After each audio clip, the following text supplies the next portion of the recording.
My friends, when you and I come together in an atmosphere of spiritual inquiry, it is always with the hope that something deeper than words will take place. For words themselves have no power. Thoughts have no power. The human mind, with all its noise and activity, cannot lead you into the peace, the harmony, the healing, or the abundance you have been seeking. And it is precisely this misunderstanding that has caused so much disappointment on the spiritual path.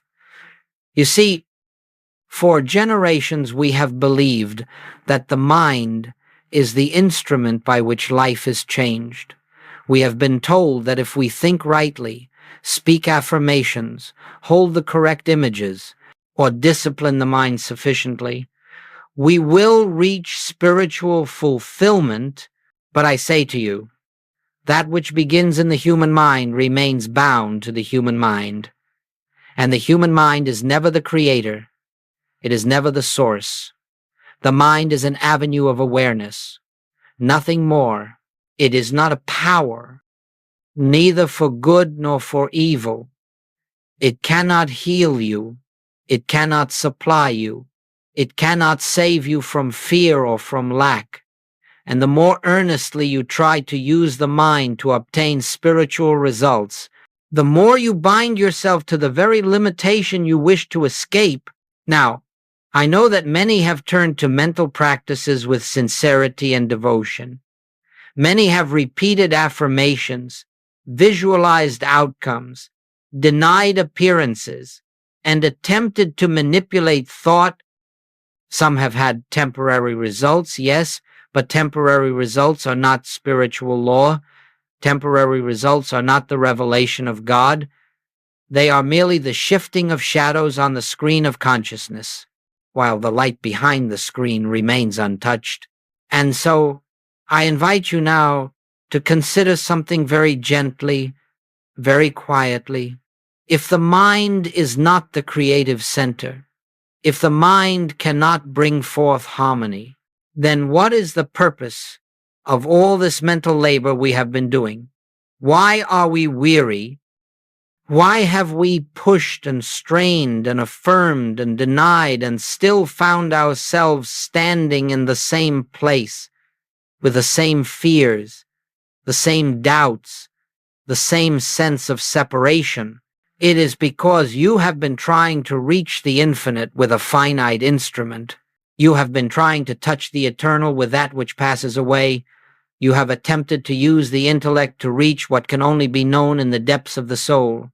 All spiritual truth begins with this recognition. The mind is not the self. The mind is merely the servant of the self.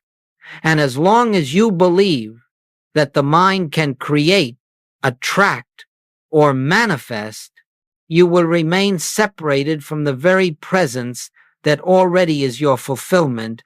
When the Master said, "I can of mine own self do nothing," he was not speaking of weakness. He was revealing a great secret. The personal human sense of self, including its thoughts, its willpower, its affirmations, has no authority in the spiritual realm. The human self is not the doer. The human mind is not the creative power. The Father within the infinite invisible presence is the only power. And so, my friends, if you have struggled, if you have prayed for results, if you have worked with the mind and found yourself exhausted, let us lay aside that burden now. Let us set aside the belief that mental activity can open the door to God, for the door to God does not open outward, it opens inward, and it opens not through thought, but through silence, not through effort, but through surrender, not through affirming what you believe should happen, but through recognizing what already is. In this moment, you can begin to sense a profound shift. You can begin to feel that the answer to your longing does not lie in mental striving, but in spiritual resting. You are not here to manipulate the universe into giving you peace. You are here to awaken to the truth that peace is already the nature of your being. You have not been seeking too little. You have been seeking in the wrong place. And so, as we begin this journey together, let us understand clearly. Mental techniques cannot give you what you seek, because what you seek is not a mental condition. It is a spiritual realization. It is the recognition of the presence that lives you, moves you, sustains you, and expresses as your very being. It is to this presence that we now turn, not with thought, but with awareness, not with effort, but with receptivity, not with desire, but with recognition. And as we proceed, you will discover why the silence, this holy living. Silence is the only true doorway to spiritual transformation. My friends, as we proceed on this path of spiritual discovery, we must look honestly, tenderly, and without judgment upon the efforts that so many have made in their search for freedom. For I have met thousands throughout the years, students, seekers, sincere individuals who have labored with the mind until they were weary, exhausted, discouraged. They followed practices that promised abundance, healing, success, and spiritual power, and yet they remained unsatisfied, longing, still burdened with the same problems they hoped to escape. And so it becomes necessary not to condemn these efforts, but to understand why they fail. You see, when the world speaks of manifestation, it places the human mind at the center of creation. It says, think this and you will attract it. Visualize this and it must appear. Affirm this and the universe will obey. But all such teaching begins with a false premise, the belief that the mind is a creative force capable of shaping the spiritual universe. If you examine this practice honestly, you will see why it leads to exhaustion. Manifestation requires constant vigilance. You must watch your thoughts, correct your thinking, rebuild your images, guard against negativity, push away fear, maintain a mental picture at all times. Such a life quickly becomes a strain, because the mind is a restless instrument. It cannot hold one idea without losing another. It cannot remain fixed on the absolute while wrestling with the appearances of the world. And so the individual becomes divided, torn between the effort to maintain a mental state and the fear that one wrong thought will undo everything. Can you see the impossibility of it? You are trying to lift yourself by your own bootstraps, trying to use the human self to transcend the human self. You are asking the mind to give you what only spirit can give. And in your earnest striving, you unknowingly deepen your sense of separation. Mental manifestation fails for another reason. It keeps you turned outward, always reaching for a condition, a result, an improvement in the picture of life. It persuades you that your good lies in something external, money, relationships, opportunity, health, and that you must work for it, pray for it, or mentally attract it. But Goldsmith's revelation, the revelation of the mystic path, declares that all good is already within you, not as a thought, not as a desire, but as the living presence of God that constitutes your very being. Think for a moment. If harmony is the nature of God, if love is the nature of God, if abundance, peace, and life itself are the qualities of the infinite, how could you, by mental effort, add anything to that which already is? How could you improve the infinite? How could you increase that which is boundless?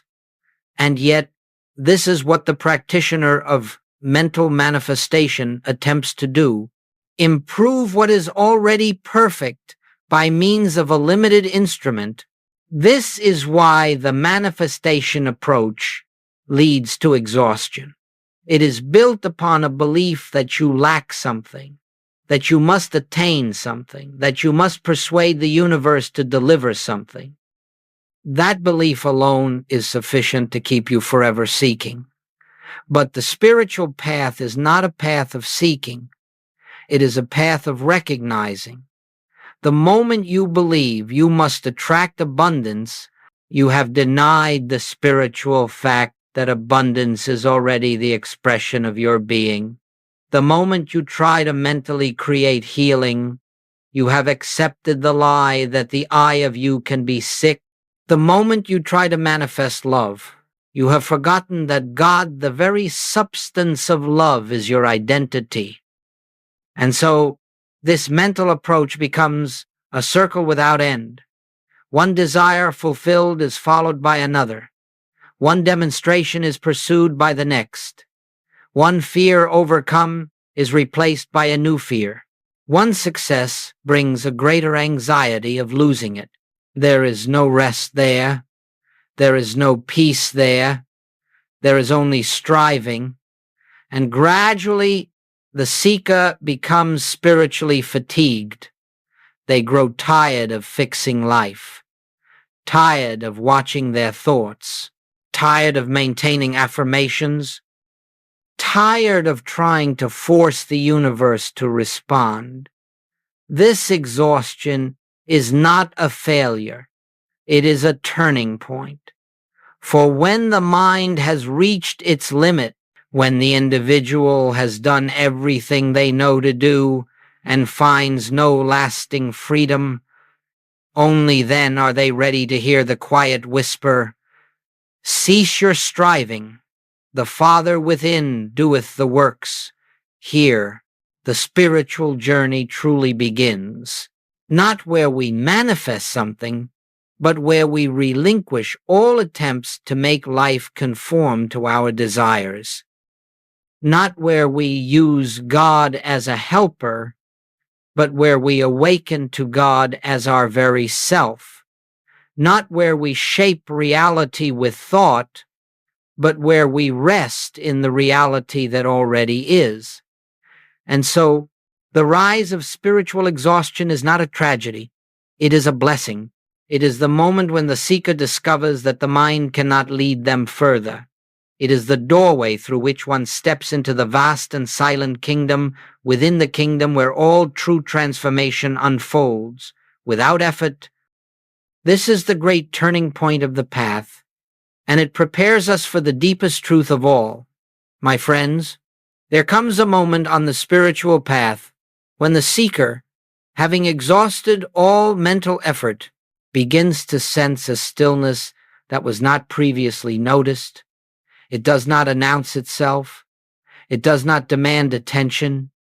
It is simply there, quiet, unchanging, ever-present, waiting for recognition. This stillness is not the silence of inactivity. It is not the absence of sound, nor the quiet between thoughts.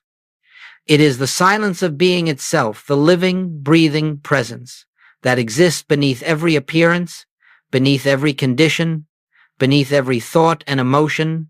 It is in this sacred silence that all true healing takes place. You see, the spiritual universe is not composed of matter, nor of thoughts, nor of human beliefs. It is composed of spirit, pure, infinite, indivisible. And the activity of spirit is not noisy. It does not rush, nor struggle, nor strain. It unfolds gently, without effort, without resistance, without conflict. This inner realm, this silent dimension, is the place where the presence of God is tangibly experienced, not as an idea, not as theology, but as the very essence of one's being. It is here that the human sense of life fades, and the spiritual reality of life reveals itself. But you cannot come into this silence by trying. Trying is of the mind. Trying is movement, activity, pursuit. Silence is already here. It is the ground of your being. It is the nature of the I that you truly are. When we speak of healing, whether physical, emotional, financial, or relational, understand that healing does not occur because we have corrected a condition. Healing occurs because we have touched, even if only for a moment, this silent dimension of being, where there is no condition to correct. In that realm, there is only God, and where God is consciously realized, discord cannot exist. This is the reason why the great mystics could sit quietly in the presence of disease and behold harmony. They were not looking at the appearance. They were beholding the invisible reality behind the appearance. They knew that the picture on the screen, whether pain, lack, or fear, was not the truth of being. The truth resided in the silence. And so, healing is never a change of the outer picture. It is a shift in consciousness. It is the moment when the personal sense of I, the frightened, striving, limited self, dissolves into the realization that I is God in expression. When that recognition dawns, even faintly, healing is inevitable. This silent dimension is not far away. It is not hidden behind years of practice or layers of discipline. It is closer than breath. It is the awareness in which all thoughts arise, the background of every moment.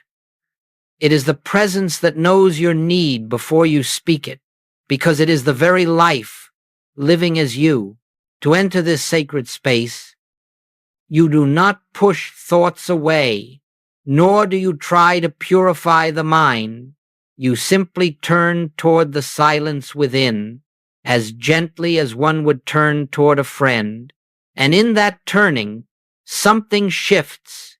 You sense a peace that has no cause, a stillness that is not dependent on circumstances, a presence that does not come and go. This presence is the Father within. This silence is the activity of God. This stillness is the spiritual universe in operation. And as you rest in it, without asking, without seeking, without trying to achieve anything, grace begins its work, not your work, but the work of the infinite, invisible. And it is this work that heals, restores, supplies, guides, and perfects. Do not mistake this for passivity. It is the greatest activity in the universe, for in silence, the divine self is revealed. In silence, the hypnotism of the senses is broken. In silence, you awaken to the truth that your life is not a personal struggle, but a divine unfoldment. As you begin to touch this inner realm, you will discover something truly remarkable. The more deeply you rest in silence, the more harmoniously life unfolds without your interference. What seemed impossible becomes possible. What seemed blocked begins to open. What seemed broken begins to heal. But none of this occurs because you made it so. It occurs because you allowed the presence to reveal itself. And so, my friends, all true healing takes place in the silent dimension of being, in the recognition of the presence that has always been there, waiting only for acknowledgement. As we continue, we will explore how to abide in this presence, how to rest in it, how to practice it not as a technique, but as a way of life. My friends, as we enter more deeply into this path, let us speak now of what I have called practicing the presence.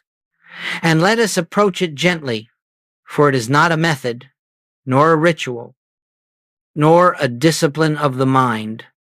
It is not something you perform, nor something you master through repetition.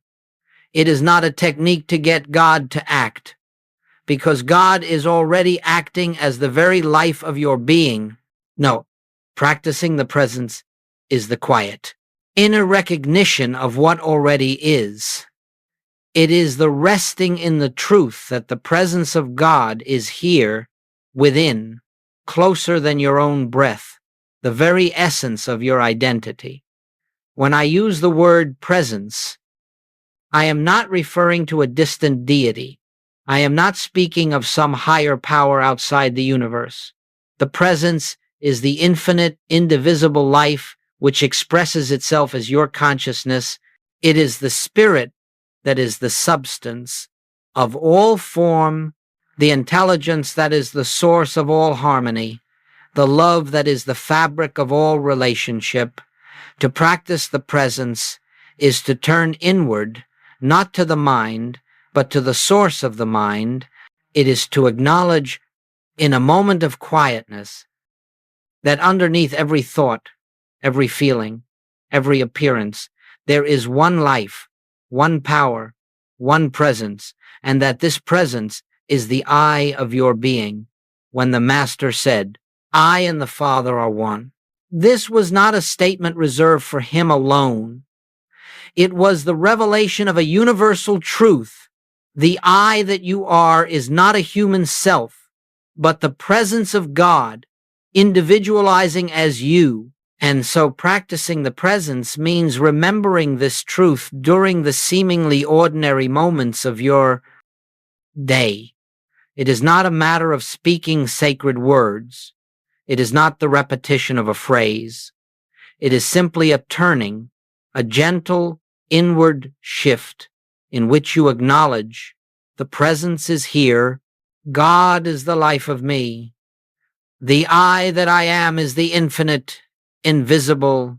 This recognition may last only a second, but that second is enough, for in that moment, the personal sense of self loosens its grip, and the true self shines forth.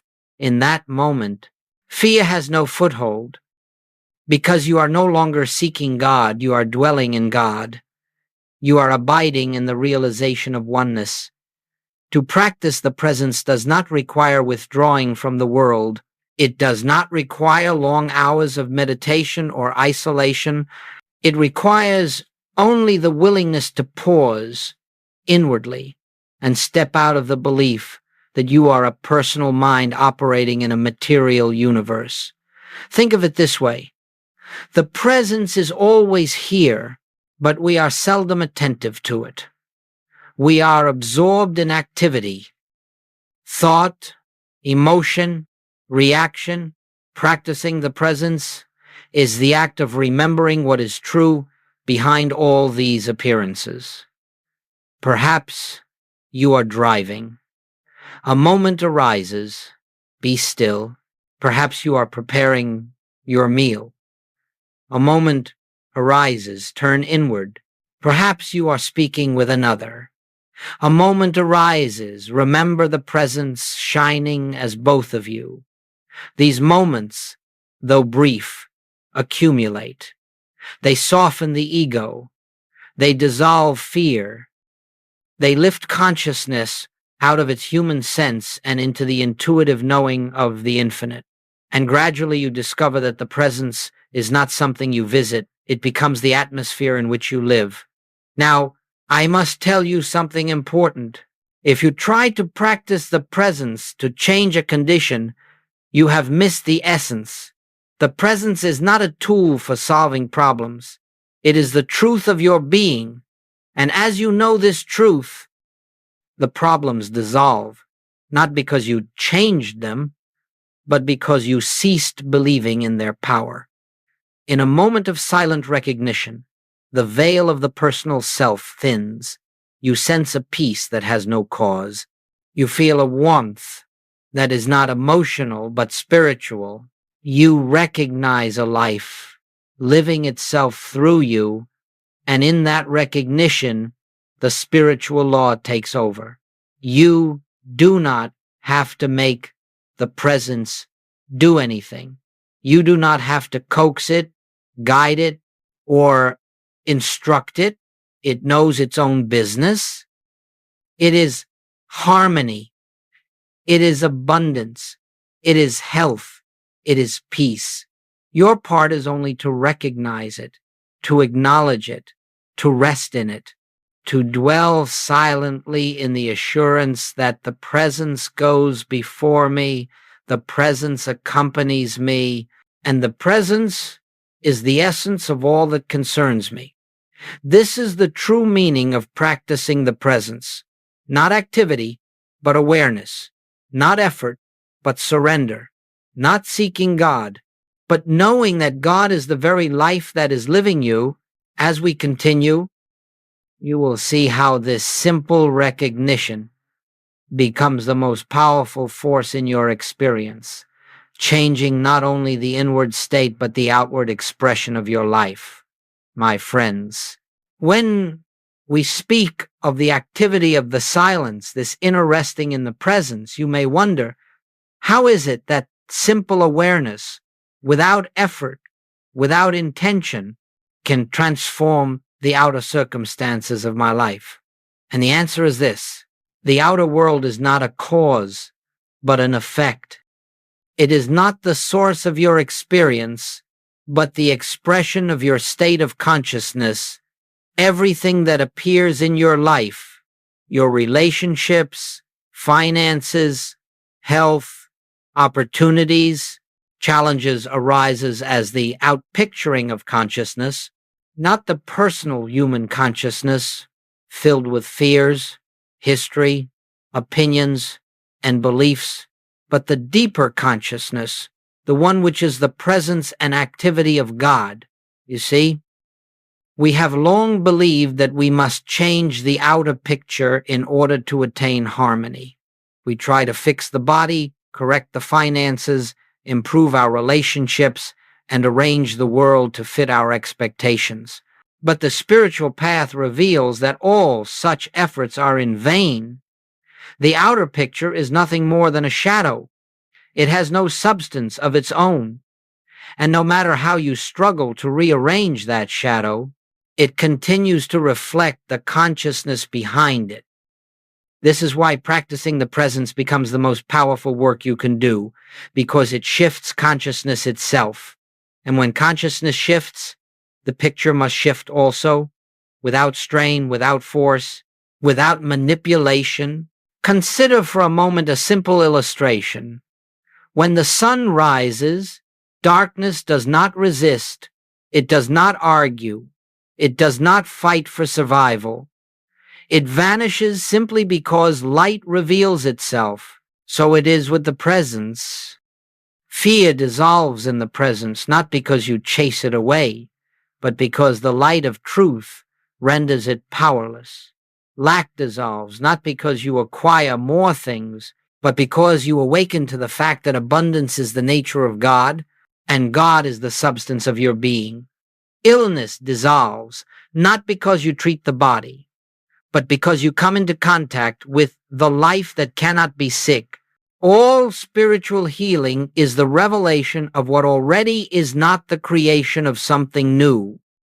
And this revelation occurs only in silence. Now, let us go deeper. The silent practice rewrites your reality because it removes the false sense of I, the personal ego that believes it must manage life. When you enter the silence, even briefly, the personal I begins to fade in its place. The spiritual I, God expressing as your very self, comes to the foreground. And where the spiritual I is acknowledged, harmony flows as naturally as the tide, without your effort. You may think, but surely I must do something to change my circumstances. No, my friends, that is the illusion that binds humanity to suffering. When you try to change the picture, you are operating as the personal self. When you rest in the presence, you are permitting the infinite invisible to reveal itself. And the infinite invisible does not need your instruction. It simply needs your recognition. The moment you enter the silence, you are stepping out of the world of appearances. You are stepping out of fear. You are stepping out of the belief that anything external has power over you in that moment. You are returning to your true home, the realm of spiritual reality, where only God is power, only God is substance, only God is law. From this inner center, the outer experience begins to align with the truth you have recognized. Not because you willed it, but because you removed the obstruction, the belief in a self apart from God. Let us be very clear. The presence does not improve your human life. The presence reveals your spiritual life. And as this revelation unfolds, the human picture harmonizes of its own accord. It may appear as new opportunities, improved health, restored relationships, or financial sufficiency. But these are not the product of your effort. They are the natural expression of a consciousness in which God is realized. This is why the silent practice rewrites reality.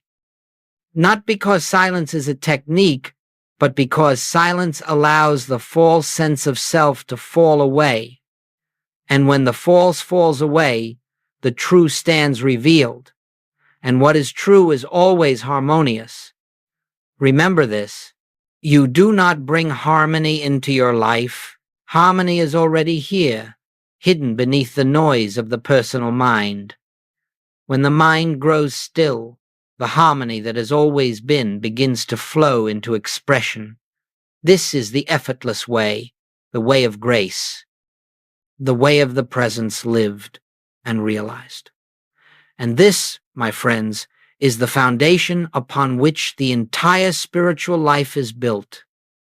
My friends, there comes a moment in every sincere seeker's life when a profound inner shift begins to occur, not by struggle, not by discipline, but by grace. And this shift is what I call the great reversal, the turning away from human effort and the turning towards spiritual rest. From the moment we enter this world, we are taught to strive. We are taught to make something of ourselves, to achieve, to acquire, to correct, to control. Even on the spiritual path, this conditioning follows us. We believe we must improve our thoughts, elevate our emotions, purify our desires, and discipline our minds. And all of this, sincere though it may be, keeps us rooted in the belief that the human self has a task to perform. But the great truth of the spiritual life is that the human self can perform no spiritual work. The human mind cannot lift you into the awareness of God. The human will cannot open the doors of the infinite, and the human ego cannot enter the kingdom of heaven, for it has no existence in the realm of spirit.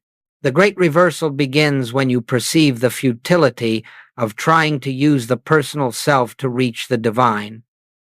In that holy moment, something in you surrenders not in defeat, but in awakening.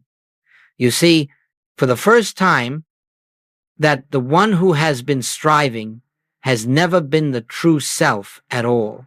It has been a shadow of identity, a construct of memory, fear, desire, and conditioning.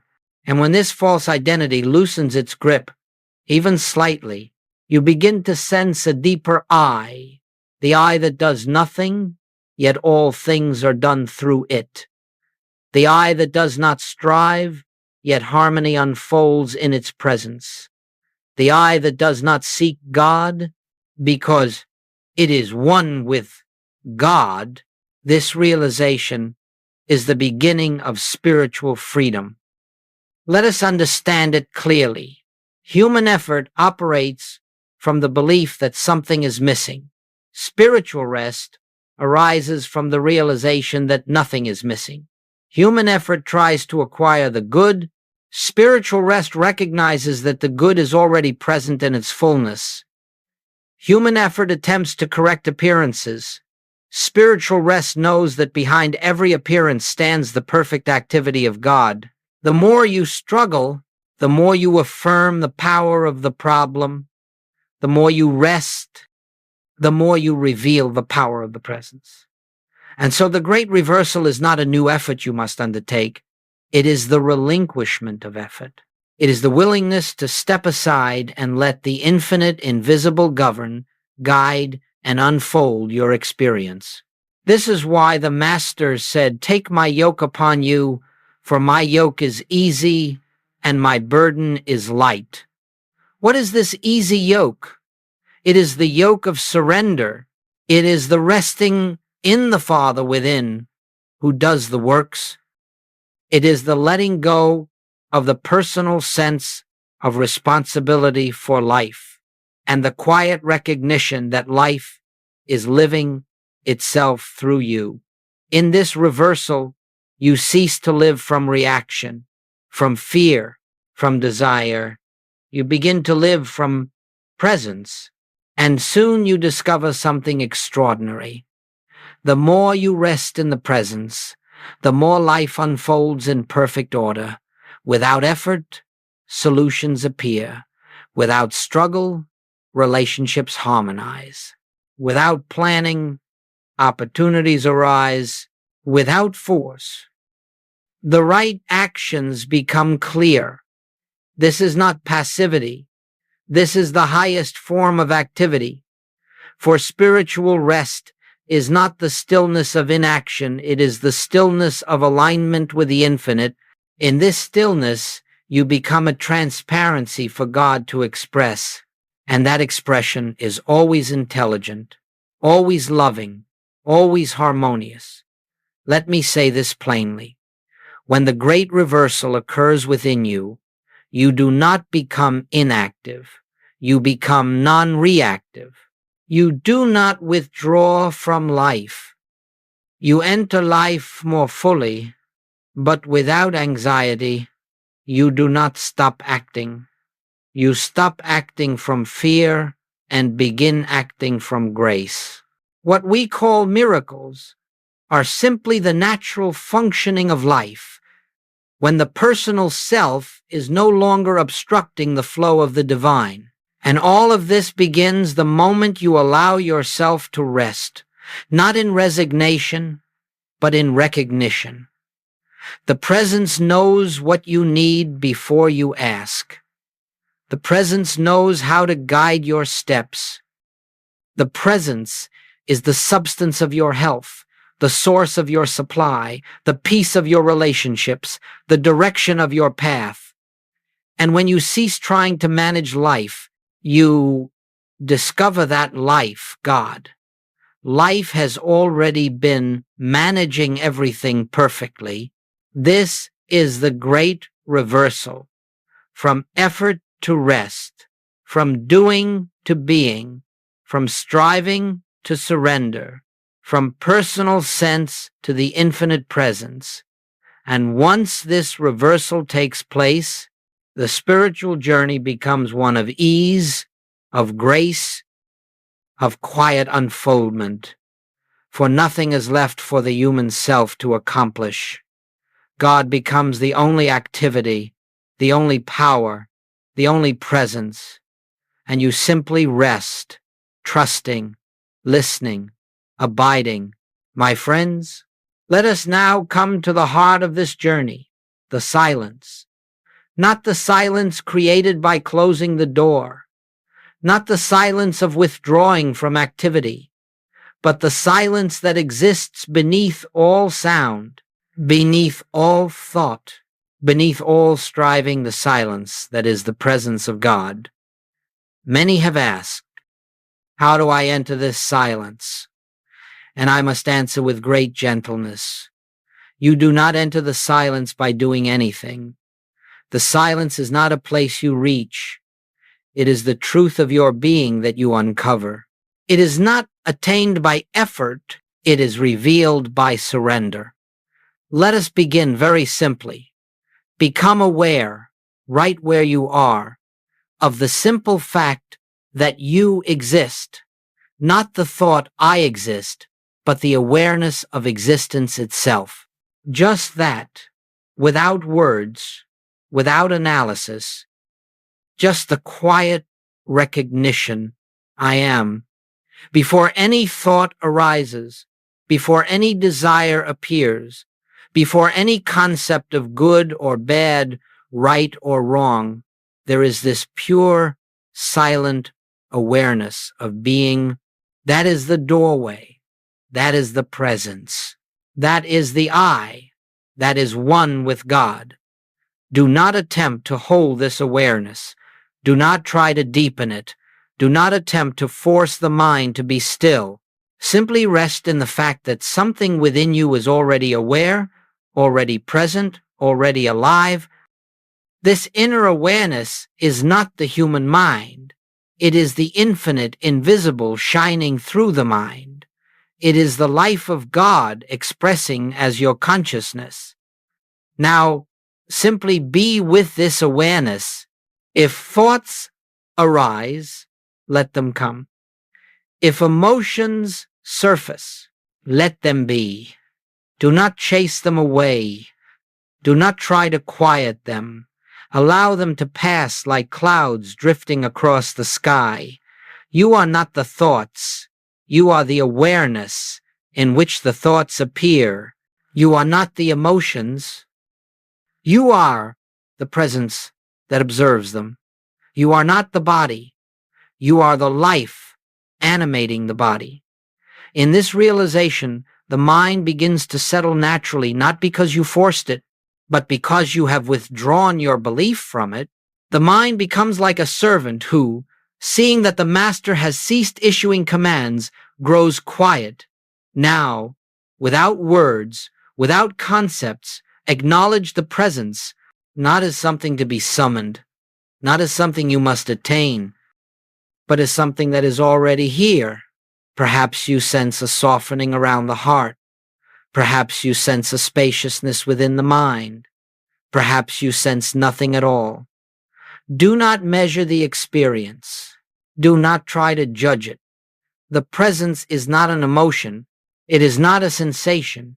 It is not an experience you feel. It is the truth of your being. Sit in this inner posture of receptivity, even if only for a few breaths.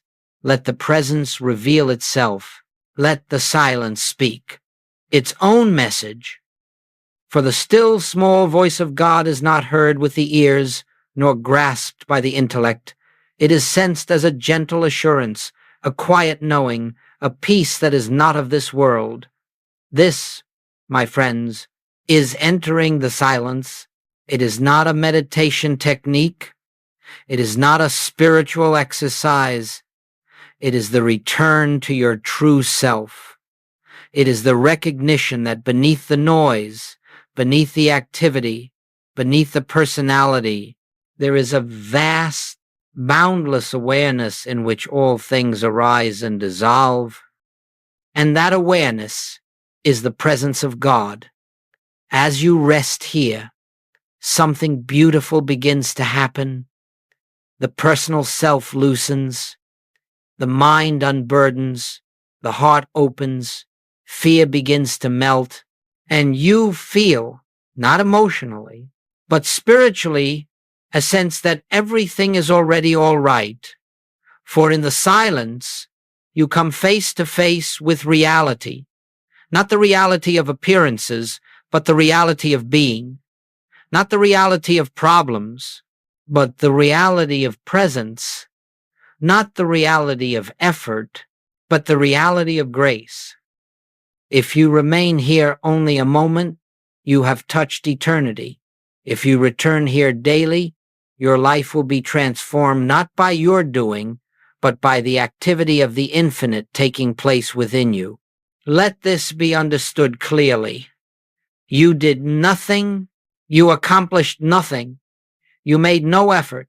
You merely stepped aside and allowed the presence to reveal itself. This is the entire secret of the spiritual path: to rest, to listen, to be, and to let God be God in you. My friends, As you begin to taste the silence, even briefly, you will notice something remarkable. The silence does not stay in the meditation chair. It follows you. It accompanies you into the day. It permeates the ordinary moments, the simple tasks, the conversations, the relationships, the work you do quietly, invisibly, like the fragrance of a flower. And soon you discover that spiritual realization is not confined to sacred moments. It becomes the very atmosphere in which you live. This is what it means to live the truth. Living the truth is not a matter of repeating statements or applying principles or carrying spiritual ideas into your activities. It is not a practice of forcing yourself to stay positive or to deny the negative. Living the truth means abiding in the awareness of the presence behind all appearances. It means remembering again and again that the I which lives your life is not the personal sense of self, but the infinite invisible, the presence of God made manifest as you. Let us see how this unfolds in the practical moments of life. Suppose you face a challenge at work, a difficult decision, or a situation laden with pressure.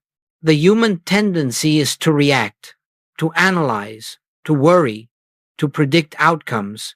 But when you are living from the silence, there arises a pause, a moment of turning inward, a moment in which the presence is acknowledged, even if silently. The presence goes before me. The presence is my intelligence. The presence is the action taking place here. And in that moment, fear loses its momentum. Confusion begins to dissolve.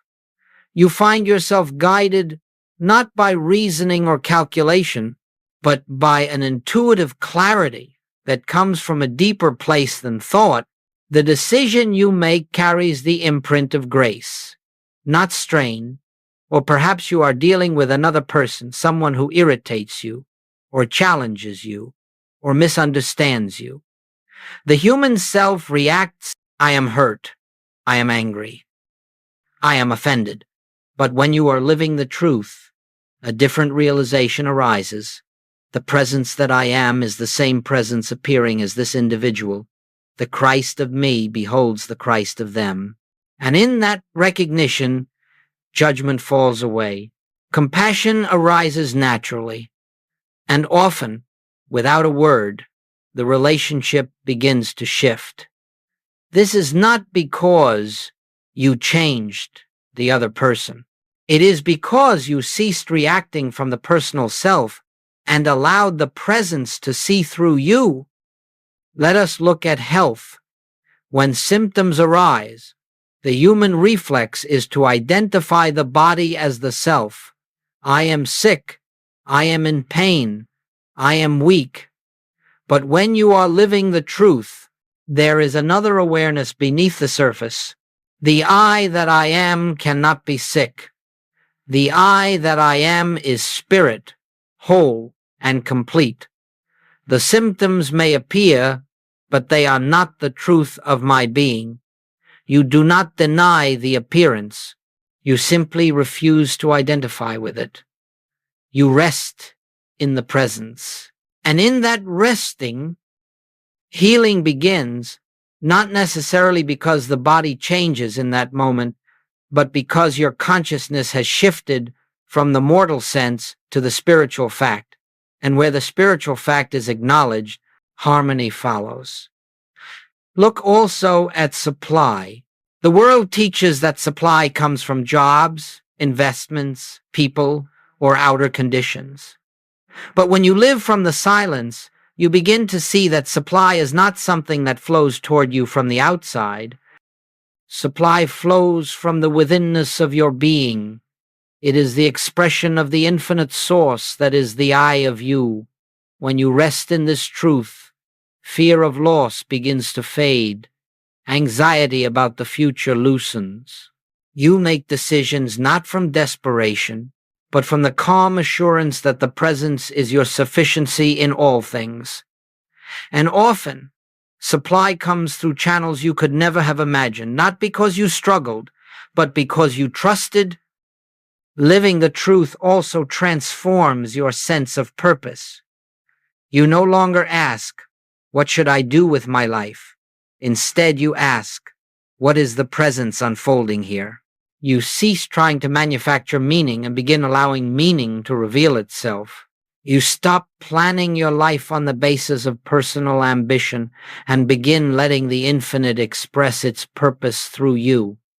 And so, your actions become more inspired, more harmonious, more aligned with the rhythm of spirit. You find yourself in the right place at the right time, meeting the right people, doing the right work, not because you arranged it, but because the presence opened the way. This is the effortless life. Not a life without activity, no, but a life without strain. Not a life without problems, but a life in which problems do not frighten you. Not a life without responsibility, but a life in which responsibility is met with grace. Not anxiety when you live from the silence. You discover that the presence is not something you visit from time to time. It becomes the center from which you live.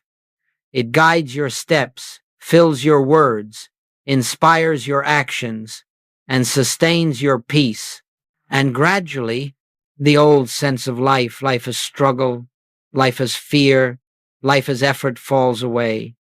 You awaken each morning not to a day of tasks, but to a day of unfoldment. You walk through each moment, not as a personal self, but as the transparency through which God expresses. You rest each night in the assurance that the presence has lived your day and will live your tomorrow. This is living the truth. This is the fruit of silence. This is the life that unfolds when you surrender the personal self and let the presence be the doer. My friends, as we come to the close of this journey together, let us gather everything we have seen, everything we have touched, into a single realization. There is only one presence. There is only one power. There is only one life. And that one is the eye of your being. From the beginning of this path, you may have believed that you were seeking something outside yourself, seeking peace, seeking healing, seeking God. But as you have traveled inward, as you have entered the silence, as you have surrendered the personal sense of self, you have discovered that the very one you sought has always been the one who was seeking. The God you prayed to, the source you longed for, the love you reached toward was the very essence of your being. The spiritual journey is not a journey of becoming. It is a journey of remembering what was never lost, remembering who you have always been, remembering the presence that has lived your every breath, guided your every step, sustained your every moment. You are not returning to God. You are awakening to the truth that you never left. Let us reflect quietly now. Every attempt to heal yourself, every effort to improve your condition, every struggle to reach for something more, all of these arose from the belief that you were separate from the infinite. But now you understand. Separation was the dream. Oneness is the reality. When you rest in the silence, you feel this oneness, not as an idea, not as a philosophy, but as the living presence of God within you. It is the gentle assurance that all is well, and all has always been well, even when appearances declared otherwise. My friends, never again place your faith in the outer world. Never again believe that circumstances have power over you. Never again imagine that your good lies in people, things, or conditions. Your good lies in the presence. Your peace lies in the presence. Your healing lies in the presence. Your abundance lies in the presence. Your entire life is the unfoldment of this presence, and this presence is the I that you are. If ever you feel fear, return to the silence. If ever you feel lost, return to the silence. If ever you feel lacking, return to the silence. If ever the world seems overwhelming, return to the silence. Not as a technique, not as an escape, but as a recognition that the silence is your true home, the home of your real identity. For the presence will meet you there, not with words, not with visions, but with a peace that surpasses understanding, a love that needs no explanation, a wisdom that guides without effort. Let this be your final knowing from our time together. You do not walk this path alone. You have never walked alone, for the presence that walks beside you is the presence that walks as you. And so, when you rise from your chair, when you return to your work, when you meet your family, when you enter the world again, do not leave the silence behind. Carry it with you, softly, gently, until the boundary between silence and activity dissolves, and you realize that all of life is lived in God, and God is lived as you. Let this truth rest in your heart. The I that I am is the infinite presence expressing itself. There is nothing to fear, nothing to fix, nothing to attain, only the continual unfolding of the one life that is your life. May you abide in this knowing. May you rest in this presence. May you walk in this light. And may the silence reveal to you, moment by moment, the fullness of who you truly are.